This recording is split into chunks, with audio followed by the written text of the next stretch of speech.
The bulldozers moved through the Jahangirpuri neighbourhood of northwest Delhi on Wednesday morning, accompanied by hundreds of police and paramilitary forces.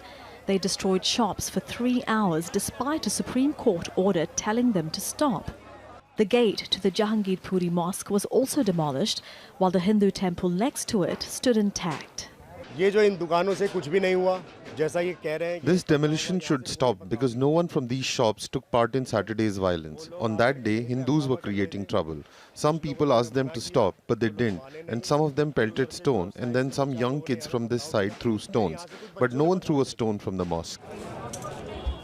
Police have cordoned off the neighbourhood since Saturday's violence between Hindus and Muslims.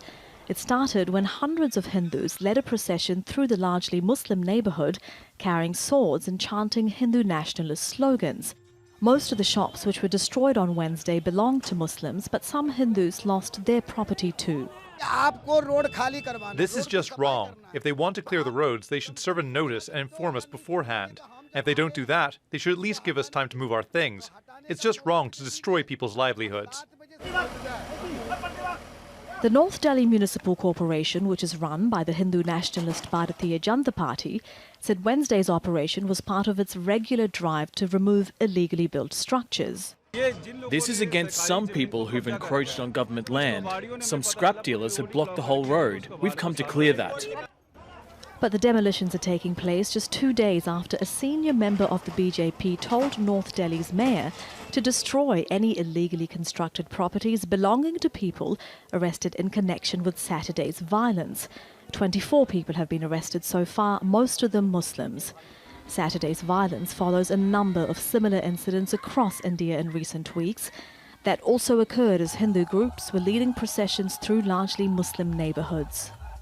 India's Supreme Court is expected to hear a case against demolishing properties of people suspected of violence on Thursday. That's after 45 homes owned by Muslims were destroyed in the state of Madhya Pradesh last week. Opposition and civil society groups say the bulldozing of homes owned by Muslims suspected of violence only happens in states run by the governing BJP. As the people of Jahangirpuri pick up what's left of their shops, they say they're being punished for violence they had nothing to do with. Elizabeth Puranam, Al Jazeera, New Delhi. Javed Ansari is a journalist in New Delhi. He says the demolitions are being used as a political tool by Prime Minister Narendra Modi's party. Local body elections are scheduled for later in the year in New Delhi. The BJP in 2 successive assembly elections in Delhi has been routed, and they are trying to use this as a means to try and get back to power. The bulldozer has now become a sort of an election mascot for the Bharatiya Janata Party. It is being viewed as a means to try and polarize. Last Wednesday, clashes took place between the members of the 2 communities. Tension has been simmering there, and now they've used this as an excuse to try and get rid of encroachments. If that indeed was the case, then half of Delhi is full of encroachments and illegal structures. South Delhi, one of the poshest colonies in South Delhi, Sainik Farms, that's where the rich and famous of Delhi stay. That's wholly illegal.